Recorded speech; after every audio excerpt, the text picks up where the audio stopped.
السلام عليكم ورحمة الله وبركاته كسر أصحابي مركل كنال كينا maanta muuqaalkeena waxaan uga hadlayn wiilkan oo baraha bulshada aad ku qabsaday ku soo biir kanaalka Ogaal Production subscribe saar oo kamid noqo asxaabta ku xiran kanaalka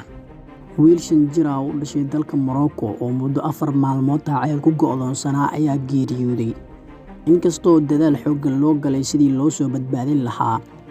bayaan ka soo baxay boqortooyada ayaa lagu shaaciyay geeridiisii wax yar kadib markii laga saaray ceelka ololaha lagu soo deyn lahaa wiilkan yar oo lagu magacaabo Rayaan Orom ayaa dalka si weyn u qabsaday iyadoo boqolaal qof ay isku soo baxeen ceelka kumanaan kalena ay internetka kala socdeen wiilka ayaa ku dhacay ceel gaaraya 32 mitir isagoo ka soo dhex maray ceelka cidhiidhiga ah badbaadinta ayaa waxa caqabad ku noqday cabsi laga qabay dhulka oo go'a samata bixiyaasha ayaa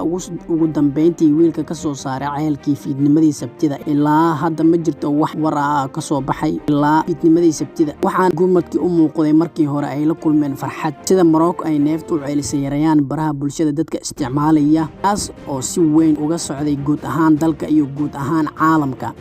ayaa muujiyay dareen farxadeed laakiin tani waxay isugu rogtay qalbi jab daqiiqado kadib markii uu soo baxay lagu sheegay inuu dhintay isticmaalayaasha Twitter-ka ayaa markaa bilaabay bixinta abaalmarino iyo muujin murugada oo isticmaalaya hashtag la mid ah geesnimada Rayaan waxay ku sii jiri doontaa xasuustayada waxayna sii wadi doontaa inay si dhiirigeliso ciyaaryahan qadka dhexe AC Milan Ismaaciil Benasser ayaa ku soo qoray Twitter-ka madaxweynaha Faransiiska Emmanuel Macron ayaa qoraal uu soo dhigay bartiisa Facebook-ga oo ku soo qoray caawa waxaan rabaa inaan u sheego qoyska Rayaan yare iyo dadka Morocco in aan la wadaagno xanuunka war ka soo baxay qasriga boqortooyada Morocco ayaa lagu tilmaamay geerida Rayaan inay ahayd shil naxdin leh waxaana uu intaa ku daray boqor Maxamed waxaana uu yeedhay waalidkii dhalay wiilka dhintay kadib markii uu ceelka ku dhacay qorka ayaa muujiyay sida ugu xun yahay iyo naxariista dhabta ah ay raacisay baadhalay Rayaan ayaa ku gudu jiray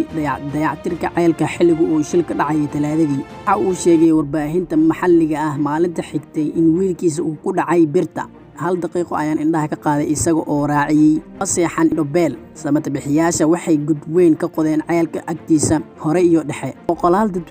dadweyne ah ayaa isugu soo baxay si ay u daawadaan howlgalkaasi iyagoo qaadaya heeso diini ah duco iyo qaylo dhaan oo Allahu akbar qaarkood xitaa waxay digeen goobta mid ka mid ah dadka deegaanka oo lagu magacaabo Xaafid Al-Azouzi ayaa u sheegay wakaaladda wararka AFP